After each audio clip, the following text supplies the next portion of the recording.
And Rod, and it is Tuesday, May the 30th, 2023, here with your live show. We're live 7 days a week, 365 days a year. Our best bets always are premium picks. Try and get every game right that we give picks out on, but next to impossible. Chris, setting the tone this morning. How's it going?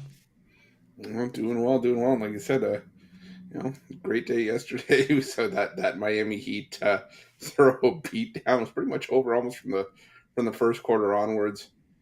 Vegas now in the Stanley Cup final. Florida's having a great year, and they have a good shot to take both the NBA championship and the Stanley Cup. So it'll be interesting to see. Rod, how's it going? Going good. It's all right. I won 2 yesterday. Hit my $20 play, so not a bad day. Not a great day, but not a bad day. All right. Well, as Chris said, the NBA finals are set and the NHL finals all set.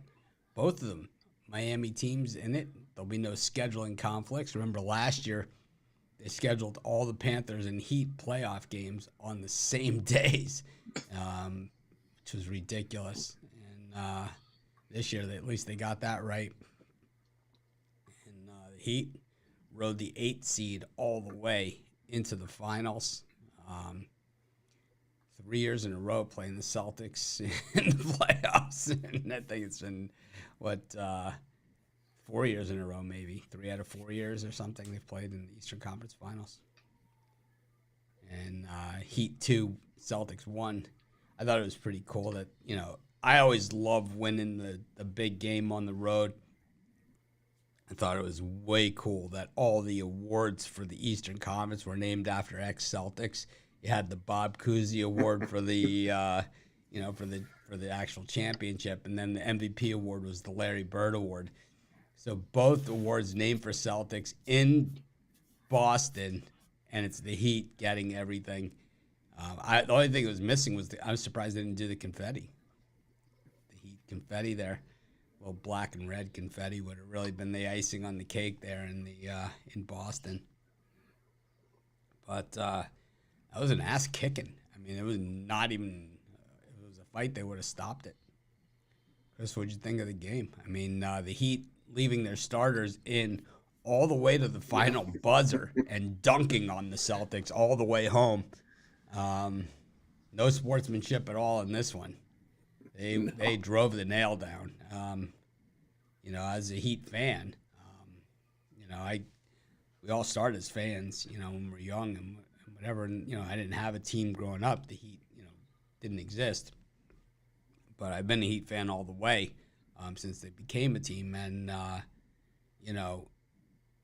it was awesome, it's like, I think being the underdog and being the team that nobody sees coming, and no matter what you've accomplished, they continue to put you down, it makes it all that much better, And when you leave your starters and to rub their face in it at the end, they deserve that. They earn that. And, the Celtics, now we look back a couple of days and we say, well, I hope they enjoyed that tip-in they got with the 2 seconds left, because that was their big celebration of the season, right? As they lost to an 8 seed. You lost to an 8 seed. You lost to a team that lost a play-in game. They lost the play-in game. They had to play in a second play-in game to get into the playoffs. They beat the Bucks, the team with the best record in the NBA. They beat them 4-1. They beat the Celtics, the team with the second best record in the NBA. And now they play the team with the third best record in the Denver Nuggets in the finals, and they're gigantic underdogs once again. So to me, it's kind of like when University of Miami won their first national championship. It's a lot of these championships that Miami's won. Of all those championships that Miami's won, they've only started the season ranked number one time. With 5 national titles and 9 championship game appearances. Or 11 championship game appearances. 11 championship game appearances, 5 national titles, and they've started the season ranked number 1 time.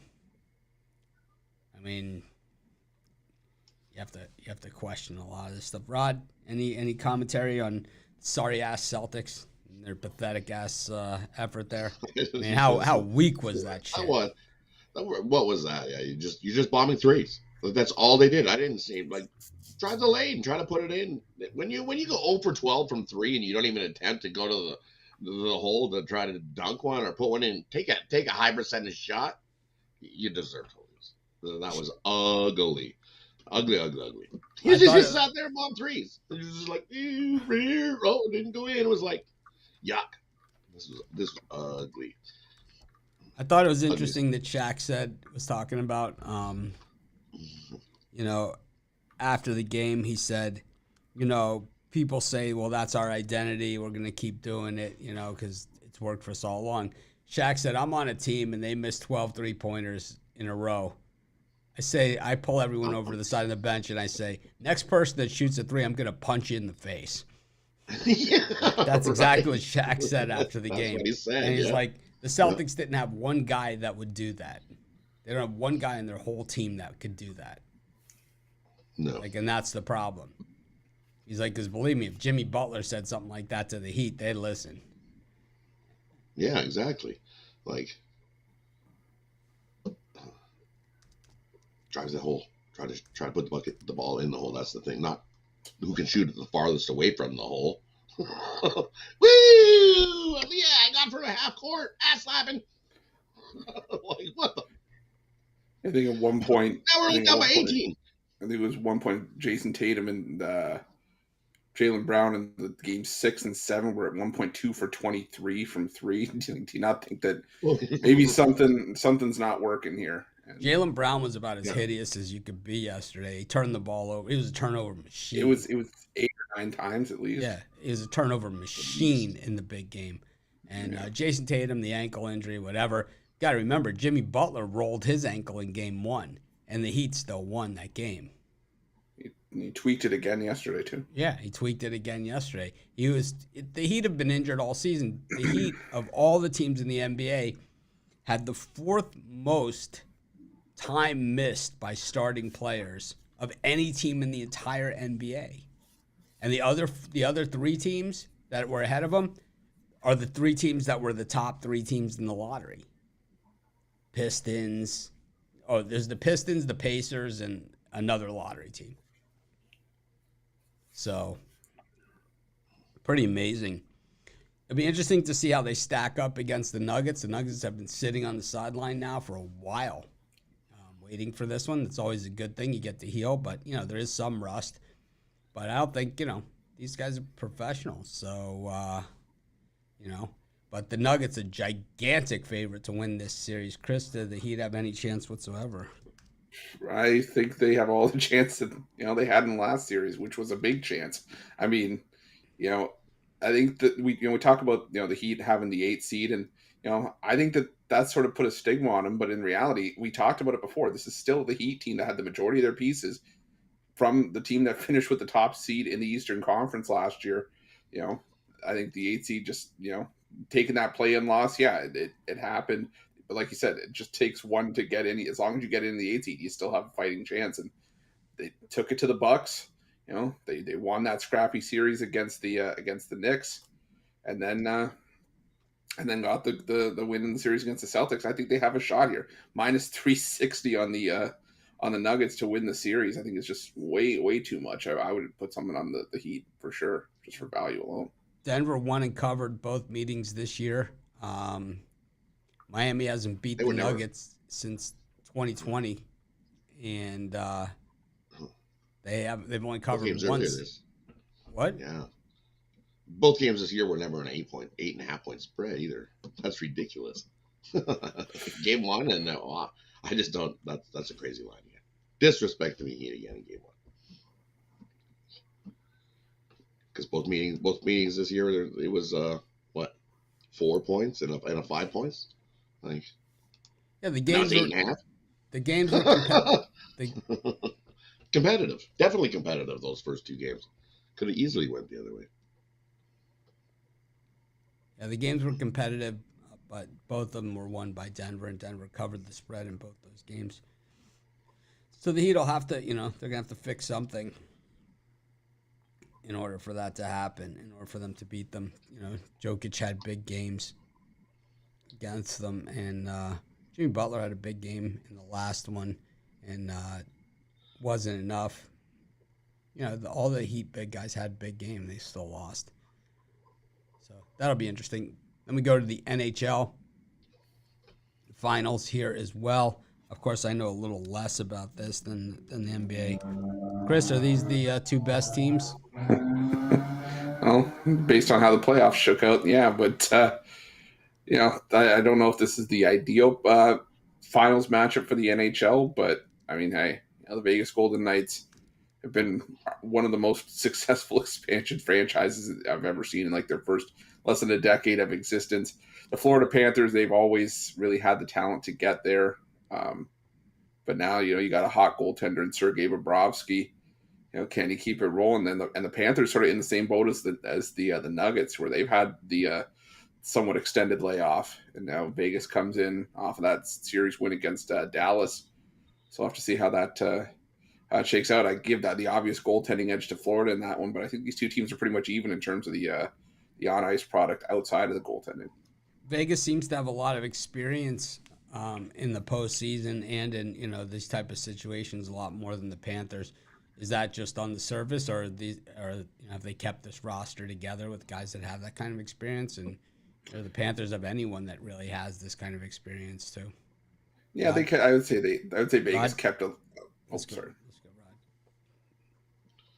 Panthers definitely. Vegas has their same core guys. Marchessault, Stone. Those guys were in the Cup Finals. In the inaugural Cup Finals for Vegas. So those guys are around, been there, done that. They didn't win it, but they're there. So same on the Panthers. They got some guys that have been around. Some guys that have made Cup Finals. I think they have some guys that have won a cup.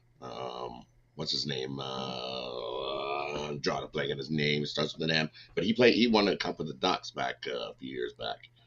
Montour. And Montour. So, yeah, he won with the Ducks. So definitely they got some experienced guys that have been there, done that on both teams. And for me, both teams coming in there, both have a hot goalie. Bobrovsky lights out. Aiden Hill has been a bright shining star since the All-Star break for this Vegas Golden Knights team. When I figured they were gonna flop after he went in there, no, he stepped up and has done an amazing job right on through the playoffs. Well, even we got Quick back here. He's won 2 cups and he's still sitting on the bench. So Aiden Hill's been good. This is going to be a great series, I think. Chris, any prediction on the series? Vegas in 6. Chris always acts like when we ask Chris the tough question, he always acts like we asked him to help us move This is a tough question. Can you help me move a dresser up 3 flights of stairs? For you, I would, though. I think that it might be a lot of scoring. Rod, any prediction on the series? Panthers in 6. Panthers in 6.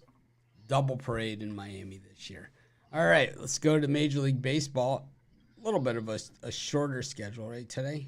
Is it full schedule? Full schedule today. Full schedule today. Yeah. So we'll get rolling with it.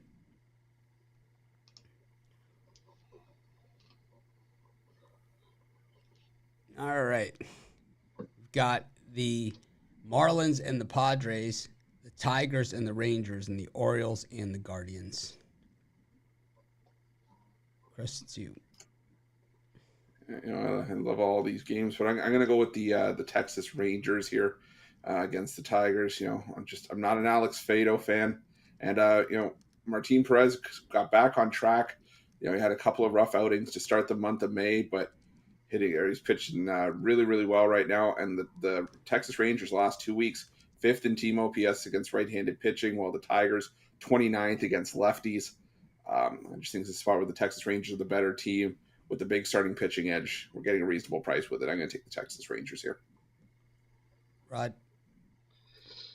And for me, I'm going to take I'll take the Marlins here at home over the Padres. Weather's getting the start, and he hasn't been good. His last three, 0-2, 5.68 ERA, 1-2 on the road with a 4.34 ERA. Fade of Weathers, and Alcantara is going to be, have a good start here. Throw it to the bullpen. Marlins get the win in that one. Fade of the Padres. Definitely not a winner's guy. He's going to get rocked. I'm going to take a shot here with the Orioles against the Guardians. I don't love this one at all. Of these three games, I like this one the least. It just falls into my hands, but I just don't see it here for, the Guardians got the best of it on Monday, but winning back-to-back against the Orioles, easier said than done. Obviously the Rangers were able to do it. So the Orioles pulling back a little bit, but you have to remember, still a 34-20 team, still 6-4 in their last 10 games. So I'm going to take the Orioles. I think probably going to see some scoring. I would same game to the over. So I'd go Orioles, same game parlay over. Okay, next set of games. Got the Blue Jays and the Brewers, Red Sox and the Reds, and the Mets and the Phillies. Rod? I'm going to go with the Brewers here. You look, Kikuchi definitely has not been good his last three starts. 0-2 with a 7.9 ERA in his last three starts, getting worked. And Hauser 1-0 with a 1.76 ERA in his last three starts. Brewers are also 11-4 in their last 15 interleague road games. And you look, the road dog, 137-90, falling a win in their previous game, hitting it over 60% there. So I'm going to take a shot here with the Brewers coming into Toronto and snagging a win. Toronto's first game back at home off of that long road trip. So the Brewers here. I'm going to take the Reds against the Red Sox. I gave out the Red Sox in my original video, and then I came back and gave the Reds in the dog of the day. So I have two picks out there on opposite sides. I'll be the tiebreaker here for myself, and I'm going to take the Reds. When I do those regular videos, a lot of times those are earlier in the day, and I had more time to look into this one, and I just think the Reds are tremendous value here in this spot. Lively's pitched pretty well.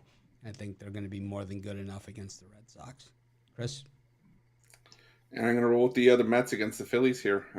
Ranger Suarez just not come out of the gate strong so far this year. 3 starts, he's given up 12 runs so far, and he's progressively given up more runs as the starts go on.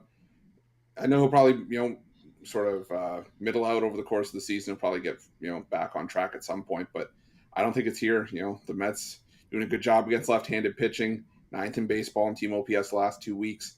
The Phillies, against righties, not doing all that great. And Kodai Senga has been far better at home this year.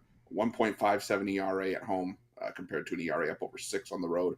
So give me the Mets at home in this one, laying the minus 135. Yuck. Next set of games, go with we got the Cardinals and the Royals, Cubs and the Rays, and the Astros and the Twins. I'm going to roll with the Royals in this one. I like fading up Miles Michaelis. I just think that he is so overrated.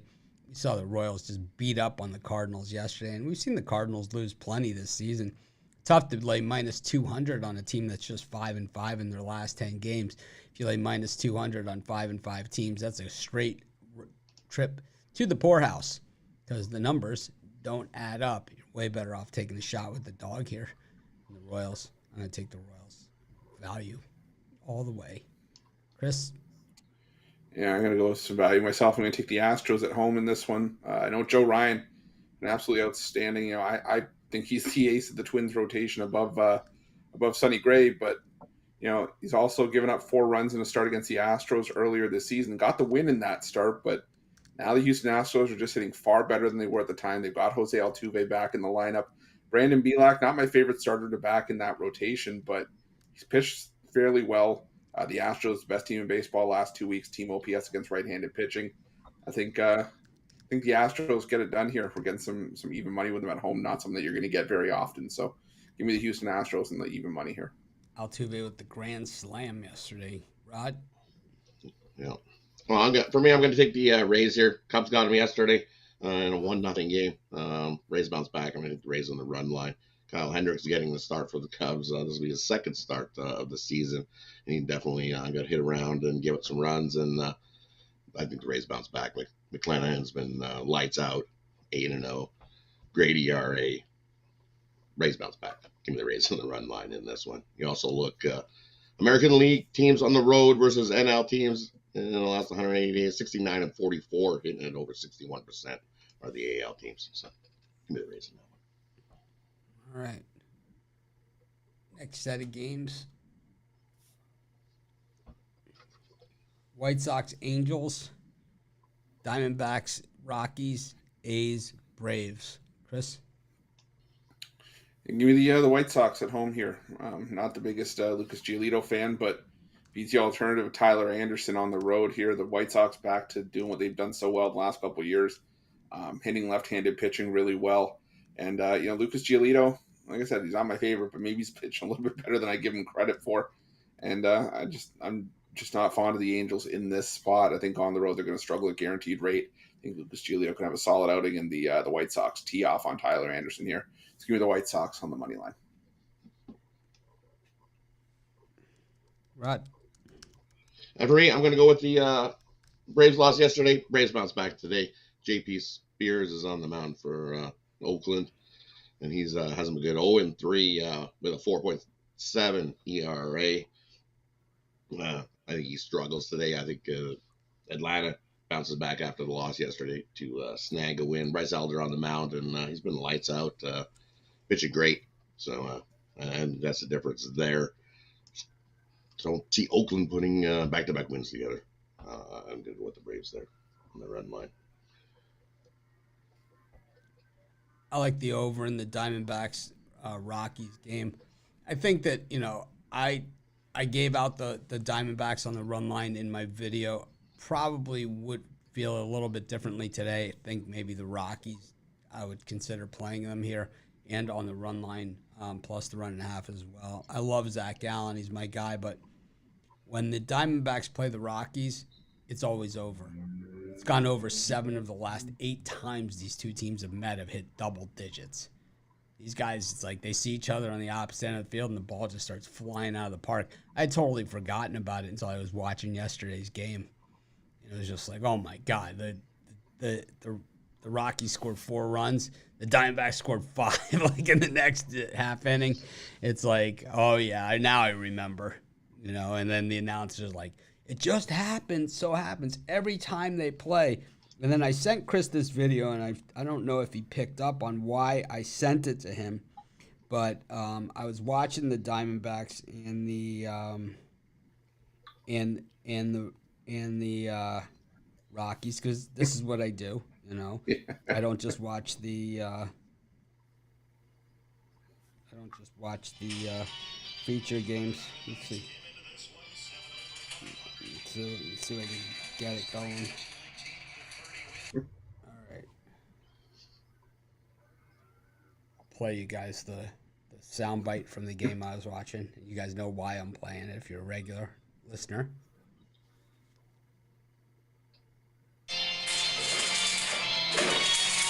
Diamondbacks came into this one 7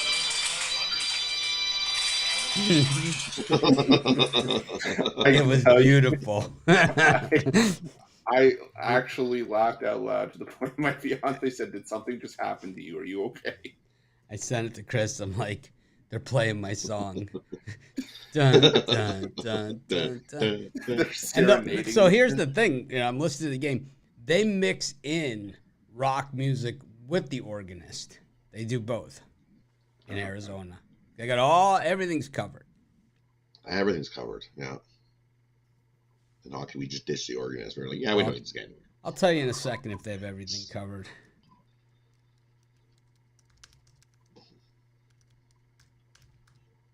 Let's see what they got for sale at the concession stands. Chase Field. Taking a trip to Chase Field. The dining guide. It's going to have to be more than hot dogs and corn dogs these days. For yourself. New items. That's always our favorite. Oh, they have a churro wrapped in like a Twinkie thing with it looks like a hot dog in a bun. Okay, hold Like on, kind hold of on. I'm like going to a look. Give me a shell second. with a churro is that hot dog with whipped cream and chocolate sauce. Okay, hold on.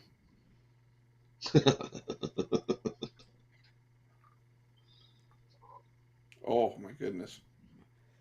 So they rotate hot dogs based upon the opponent. So they have a Dodgers street LA dog, bacon wrapped, onions, bell peppers, and jalapenos. The Brewers dog, cheese sauce, shredded cheddar, and fried cheese curds. I mean, they have a different hot dog for every opponent that they play. This is beautiful, Chris. That's different. Yeah, that's awesome. You know what we call this? You get a new dog every day. The word's thoughtful. It's thoughtful. Thoughtful, yeah. Innovative. Keeps it interesting. They got the low and slow barbecue sandwich, Greek gyro bowl. I mean, they just stick to the basics here. Bacon, All right, I'm jalapeno, going- Philly, Philly. What's that? I'm going for the Rays game, the Cuban dog. Taste Pulled pork, Swiss cheese, pickles, mayo, and mustard. They got the crispy chicken bao buns going on there too. Stop it. Carnitas fry helmet. Crinkle cut fries, jack cheese sauce, pork carnitas, seasoned pinto beans, pico de gallo, Mexican crema, jalapeno, cilantro, and lime. All in a helmet. Served in And a helmet. Yeah, it's like a loaded fries. All right, they got it going on at Chase Field. It's really So you not can have lot a of loaded argument fries here. in one helmet, and then in a big sundae in another helmet. Trying to eat fries before the sundae melts. Chicken cheesesteak. Beer battered chicken tenders. All right. Anyways. Field trip to Chase Field for all of us. Anyways, I'm taking the over in that one.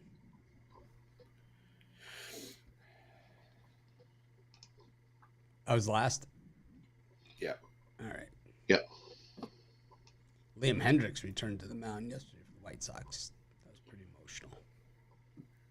Good stuff. They went nuts. Place probably, yeah, I was going to say place probably went bananas. They went crazy. Got Mariners, Yankees, Giants, Pirates, and Dodgers, Nationals. That'd be you, Rod. Over in this one, I'm going to go with the Giants here. And Breeby is getting the start. I know it's a bullpen game for the Giants. It doesn't scare me. Oviedo, 1-2 with a 5.04 ERA on the road this season. Definitely hasn't been good. Breeby 2-0 with a 3.16 ERA. If it goes 1-2 innings, that's all the Giants are looking for. And you look, Giants 6-0 in their last 6 after scoring 5 or more runs in the previous game. Also, you look at the Giants bullpen over their last 10 games. Lights out in the bullpen, 0.45 ERA over their past 10 games. So this bullpen game doesn't worry me. Give me the Giants to beat up on the Pirates again. I'm going to take the Mariners against the Yankees. The Yankees started the series with a win yesterday, but I think the Mariners bounced back with Logan Gilbert here. I don't know what's happened to Nestor Cortez, but it's not my job to figure that out either. It's my job to bet against them, and that's what I'm going to do here. I'm going to take the Mariners. I'll probably lay the run line here as well and take the Mariners first 5. And give me a Yerfie with a side of cheese sauce. Chris? No, you move the Dodgers and the Nationals, and the only way I can go in this one is Dodgers run line. It's how the Dodgers run line or pass, but this price is going to be ridiculous with Tony Gonsolin. Maybe parlay up the Dodgers in the over if you could do a same game parlay, but I'm not backing Jake Irvin. I thought the Nationals had a better shot yesterday with Trevor Williams on the mound, and even then that wasn't all that much. The Nationals 20-6 on the run line on the road, but Jake Irvin just has not been good in his last couple of starts. Tony Gonsolin isn't giving up a whole lot. I only see one way to, like I said, I only see one way to go in this one. That's Dodgers run line. So give me the Dodgers.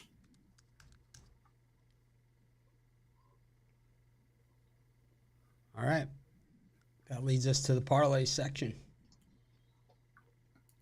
What do you got?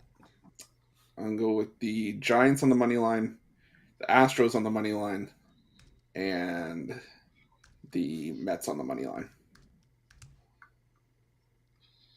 And I'm going to go with the Giants, the Brewers, and the Rays, all in the money line. Parlay those two. I'm going to go with the Reds, the Rockies, and the Angels. $10 pays $170. Mitch, thanks for joining us. Make it a winning day. We appreciate each and every one of you.